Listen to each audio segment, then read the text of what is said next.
The first time I realized my family saw me as a doormat, I was 6 years old. My older sister Lisa broke Mom's favorite vase while chasing our cat, Whiskers. When Mom came home, her fury erupted like a thunderstorm, but instead of Lisa admitting her mistake, she pointed at me. "It was Emma!" she lied, her finger trembling as if my mere presence was a threat. Mom didn't ask questions. She didn't care that I was sitting on the living room rug, coloring quietly when it happened. "Why are you so careless, Emma?" she yelled, the disappointment in her voice cutting deeper than any punishment. That day, I learned two things. Lisa's word was law, and my innocence didn't matter. Over the years, this dynamic only worsened. Lisa, the golden child, basked in parental approval, while I became the convenient scapegoat. If the laundry wasn't folded, I'd get blamed. If dinner was late, it was my fault. My brother Alex was no better. He followed Lisa's lead, treating me as if I were invisible, or worse,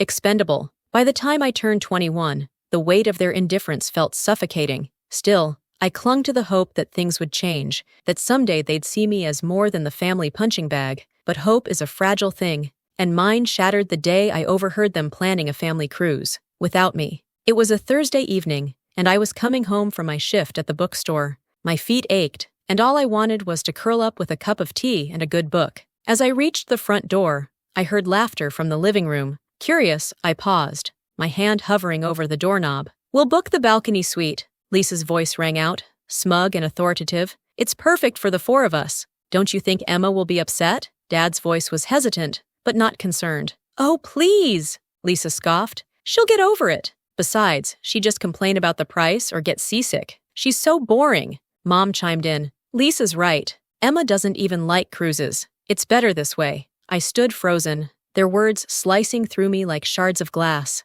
They hadn't even thought to ask if I wanted to go. My existence was so insignificant to them that they planned an entire vacation, a family vacation, without me. That night, I locked myself in my room, tears streaming down my face. But as the anger replaced the sadness, an idea began to form. If they wanted me out of their lives, fine. But I wasn't going to let them walk all over me anymore. The next morning, I started laying the groundwork. I called in a favor from my friend Clara, who worked in event planning. "Hey Clara," I began, trying to keep my voice steady. "Do you still have connections at that travel agency?" By the end of the week, I had all the details of their cruise, the itinerary, the ship name, even their cabin numbers. I wasn't planning to ruin their vacation. No, my plan was far more satisfying. I was going to show them just how much they underestimated me. The day of their departure arrived quickly. I helped them pack, feigning indifference, while they chatted excitedly about the trip. When they finally left for the port, I felt a strange mix of liberation and anticipation.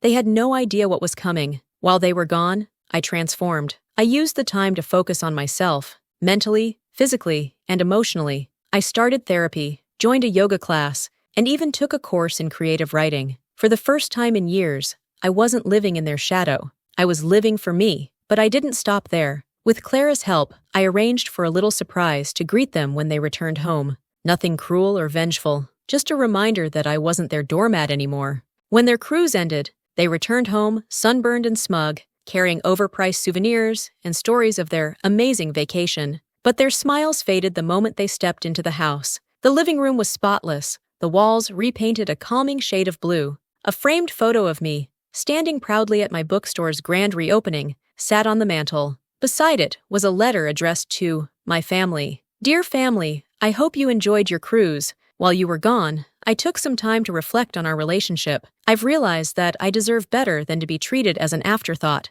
So I've decided to move out and focus on building a life that values me as much as I value myself. You'll find your favorite meals in the fridge, along with a list of tasks I usually handle. Consider this a chance to appreciate all the ways I've contributed to this household. Love, Emma." Their reactions were priceless. Lisa tried to brush it off, claiming I was being dramatic. Alex looked genuinely guilty, though he didn't say much. Mom and Dad, well, they seemed stunned. For the first time, they couldn't ignore the gaping hole my absence created. I'd like to say that my family immediately changed, that they apologized and begged for my forgiveness. But life isn't a fairy tale. Change takes time, and some people never change. What mattered was that I had changed. I'd reclaimed my life, my self-worth, and my happiness. And as I sat in my cozy new apartment, sipping tea and planning my next adventure, I felt something I hadn't felt in years: peace.